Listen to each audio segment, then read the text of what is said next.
Hey guys, welcome back to the Coins and Connections podcast, season 1, episode 10. We are here with the season finale. I'm super excited that we were able to just get through this. And I am your girl, Cinquanta Cox-Smith of www.cinquantacoxsmith.com. I now have to remember to say that just so I am introducing myself to you guys again. The fact that I was able to kind of rebrand and redo the podcast and change it into something that I have grown to love. We have different segments now. The guests this season have been amazing, and my solo podcast episodes have been great. Thank you guys for just joining me in the rapid fire questions on our Instagram page at Coins and Connections. One of the ones that I really love that you guys took part in was the "What is in your trunk?" Rapid fire question of the day from season 1, episode 4 with Candle Bay. That was a really great episode, and thank you. Just shout out to all of the ladies who have joined me so far this season on the Coins and Connections podcast. I'm super excited to take a quick break and gear up for season 2. We will be back in about 2 weeks. We are just growing and more listeners are finding us every day.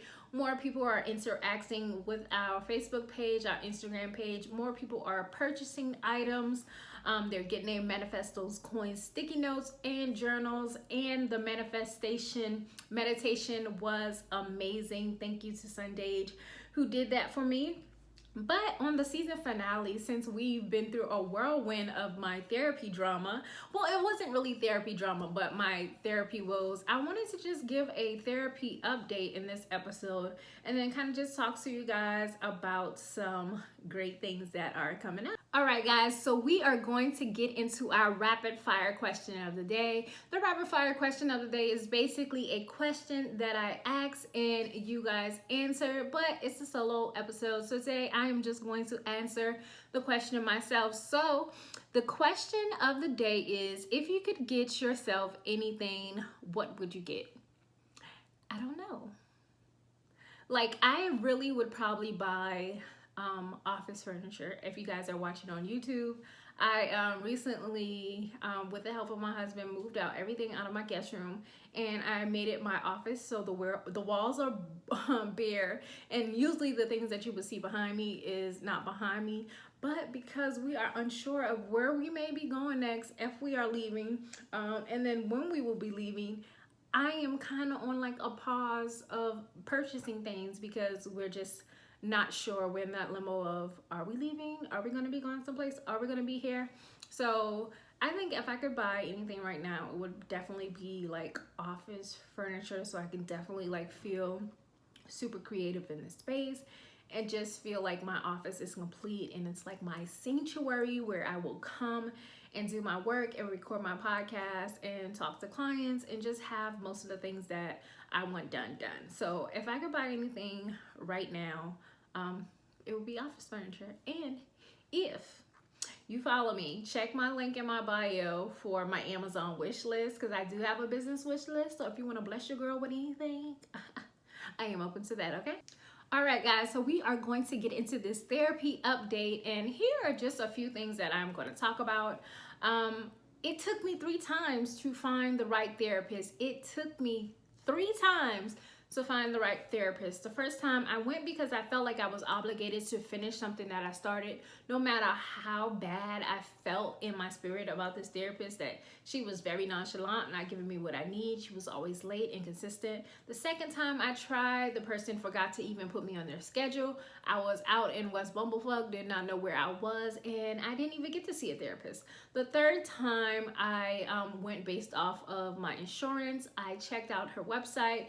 The feeling just felt good, and her name was Sade. Okay, so hey girl, I was like, yeah, Sade, this is somebody that's going to help me get my life together. And that's exactly what has happened in the 5-6 months that I have been seeing her. I have been able to truly gather my own edges and snatch them bitches and just get right with myself. So let me tell you one of the things that I did to prepare for therapy. I promised myself when I found the right therapist, I was going to go in, I was going to be open. I was going to be ready for change and open to healing whatever situations arrived at the time. I also was super open, super honest, and transparent with my therapist. I left nothing behind, left no thoughts in my mind. Things that I've done, things that I've seen, things that I've been through. I was very transparent. You cannot go to the therapist and expect them to read your mind or know exactly what happened in your life. It's just not gonna work like that. So I was able to be super open and honest, and that is when the true healing and processing what I've been through was able to transpire into an amazing outcome. So keep that in mind. You can't go in there and be all sheltered like, yeah, I think I might tell her this, but I'm not sure, or him, whoever it is. You can't go in there hiding stuff. Your therapists are professionals. They are definitely bound by the law, by HIPAA and whatever else, to not share any information that you don't want them to share.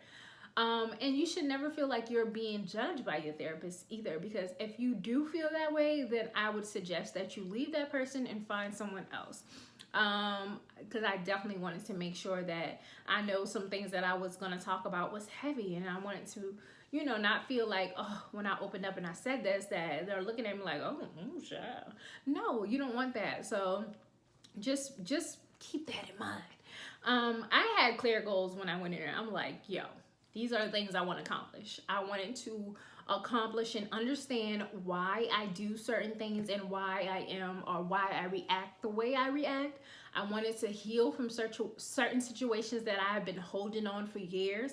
And I wanted to work through my military career. I wanted to work through the frustrations I felt when things came up about that. It was like this heavy, dark place that I had not truly talked about since I got out of the military. So I wanted to make sure that I was able to work through that, understand why I was feeling that way, and how can I get through this? Like how can I get to the next step to know that, okay, what happened, or the things that have happened to me are because XYZ, or I do XYZ because I was taught this. And it also came down to like breaking generational curses, or just not doing things the way my parents had done them. My parents are great, they're amazing, but there are just things that I did not see. Or let me say this, in a lot of Black homes, there are things that are done, or hush hush, or we don't do that, we don't do this, that I wanted to get over. I wanted to get over that hump and be like, yes, we do that. Why can't we do that? I wanted to understand that type of damage that was done to most of us, about how we tell things, how we, stay in a child's place, just so many things that we've been taught. And my biggest goal was to not parent the ways that I did not like being parented. So through the course of the 5 to 6 months, I have been able to confront a lot of things that I wouldn't normally do. Confrontation is not one of the things I enjoy, having those type of conversations with anyone, but I've been able to be more vocal about things, and shoot, even at the age of 33, teach people how to approach me, how to deal with me, how to handle me, because I'm a whole lot of people to handle. But it was just so many things that I was like, why do I put up with this? Why? Like, it's like as simple, once you get it, it's as simple as 1, 2, 3, and then you get the knowledge you need, you get the understanding, you get the wording that you need to confront those issues, to change it, and then you get the courage to stand up for yourself. Okay, that was one of the biggest things. Everybody be like, oh, you have a bold personality, you don't like confrontation. No, I do not, but don't get me wrong, don't try me, because I'm about that life. But also I understand that it takes a lot for me to get mad. So if I'm mad at you, I'm mad at you for everybody I didn't get mad at 3 times before you. So I was holding things in this little pocket, like everything somebody did to me, yeah, keep on doing it. It kept going in my little purple box. And then there's just like one person that might have hit that extra sensitive trigger, and I pulled out everything that everybody else had already done to me, and I unleash it on you. And I can clearly remember in 7th grade, like I was super quiet. I was a new girl at the middle school, and these girls wanted to pick, baby. They wanted to pick me. And normally, you know, I was like quiet. I was reserved. I don't say anything. I brush it off, like, yeah, whatever, bitch. Y'all doing all this talking. I don't got time for that. But it got to the point where it was enough, and baby, let me tell you, once you get me started, I don't stop. So you poke the beast, and then when the beast come out, y'all be like, oh my gosh, you went too hard. No, you shouldn't have been messing with me in the first place, because I let you get away with it for months. I let you get away with it for weeks. I let you get away for days. I let it get away with you and your friends, and now you done woke up the beast. I let loose on this girl. We are now Facebook friends on Facebook, but I'm not gonna say we are friends. But she lived on Duke Street, and it was around Halloween. I remember this clear as day. And I was like, yes, we are about to go trick or treat on Duke Street. It's a whole bunch of tricks on Duke Street. Like, I was just going in on her. And me and my best friend, rest in peace, Mo, we had nicknames for everybody. We had nicknames like, oh, we used to call somebody Cat Dog. I think we used to something out of the monster. Listen, we had nicknames for everybody, and like we had this little burn, but we had nicknames for all these bitches. Okay. That's how deep it got. Don't fuck with me. I ain't the one. And any situation that arises, you know, people like to do all this talking. Like, what you talking for? Let's fight. I'm that type of person. Like, why are we wasting our breath? Let's just fight and get this over with.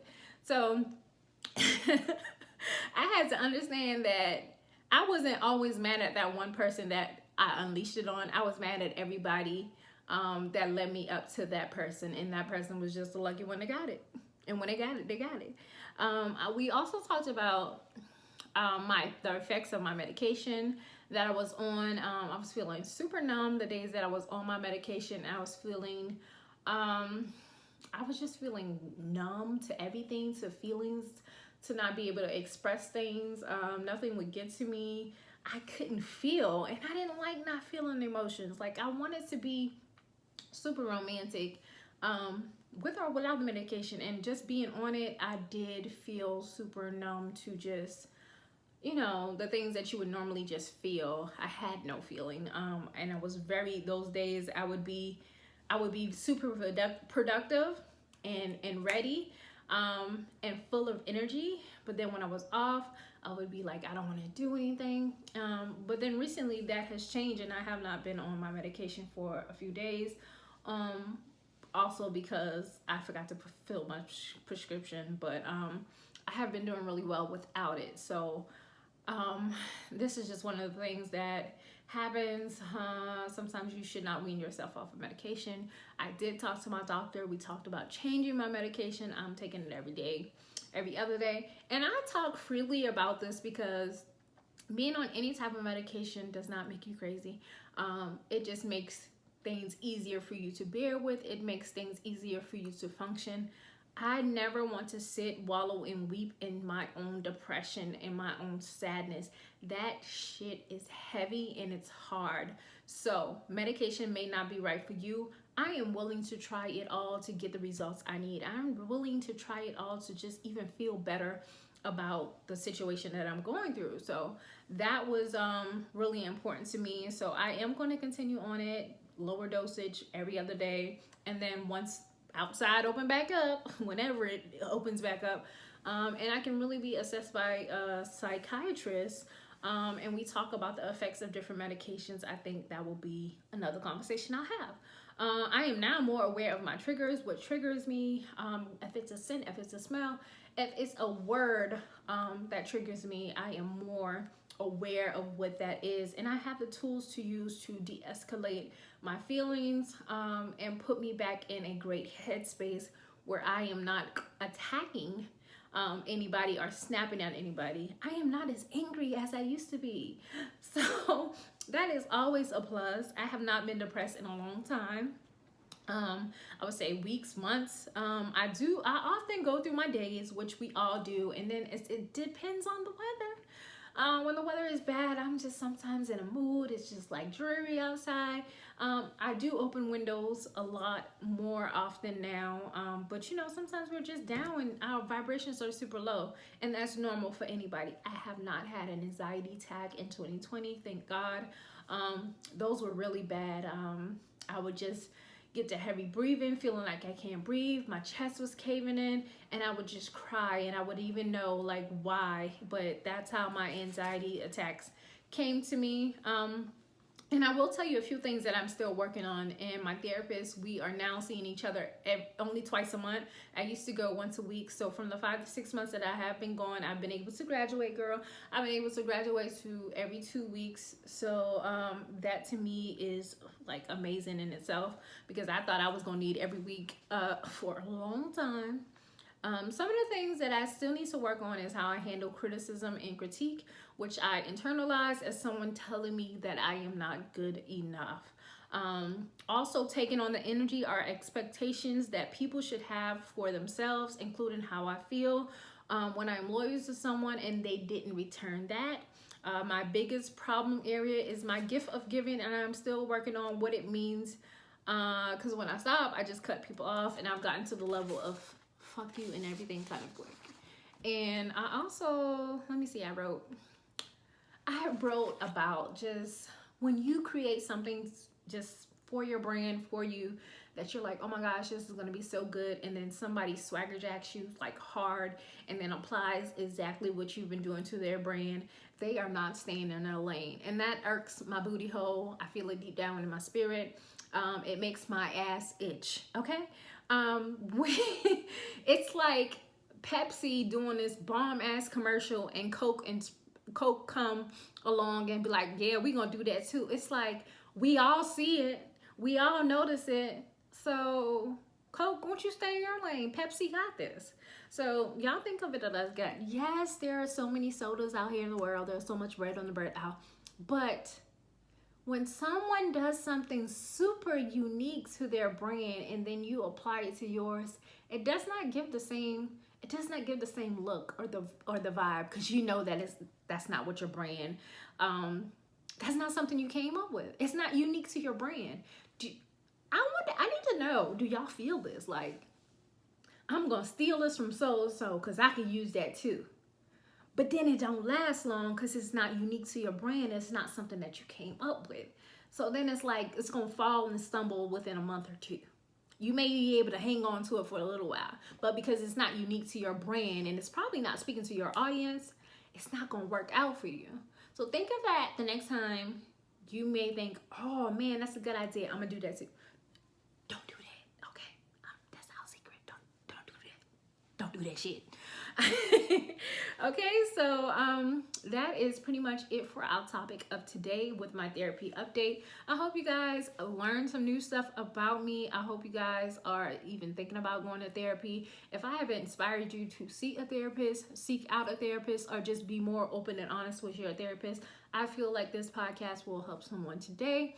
And I am super proud of myself for everything that I've accomplished since I've been in therapy. And I hope that, I hear some good success stories from you guys as well. If you want to write in and tell me about your therapy session, if you want to write and tell me anything about some of the episodes that we've talked about, if you want to write a Dear Q letter, send that in too, boo. Okay, I'm down to read it on air and answer it for you. That could be a new segment we add in, Dear Q. Okay, so if you want to, just hit me up at hello@coinsandconnections.com. Okay. All right, guys, we are back with the Q Money Bags thought of the week. The Q Money Bags thought of the week is just a thought of something that could have happened at home. It could be a Facebook post, a tweet, or something that happens in the culture. So today for the Q Money Bags thought of the week, I have my husband, Sean, here with me. And during quarantine, my husband has started to do more of the cooking. I can cook, but I don't love to cook. So do you want me to tell him about the rice story? Sure. Okay, so when we first got married, I failed miserably at cooking white rice over and over again. I would basically wait till he got off from work and he would have to cook the rice to go with our meals. So I have no problem cooking other rices like, yellow rice or Spanish rice. But, white rice just stumps me until I got a rice cooker. So this past Sunday was another milestone. So babe, what did I finally cook that was good that you had seconds of? Finally made grits. I finally made grits. So was it good? It was great. It was great now. It was great. It was good? It was good. So was it better than yours? Yeah, man. So what is your favorite meal to cook? What is your favorite meal to cook? Y'all, he over here whispering. Cause I didn't know why you give me a. That's an easy question. What's your favorite meal to cook? I ain't got no favorite meal to cook. So what do you enjoy cooking the most? Ribs. Ribs on the grill? Yeah. So mine is anything with pasta. I love to cook anything with pasta. And again, even though it was quick, thank you, babe, for joining me on the Q Money Bag Start of the Week. Would you like to say anything to the people? He shake his head no, y'all. All right. As always, thank you so much for joining me here on the Coins and Connections podcast. I hope you enjoyed the season finale. I hope that you guys are back with us in 2 weeks when we start season 2 with more interviews and more amazing solo episodes. And until next time.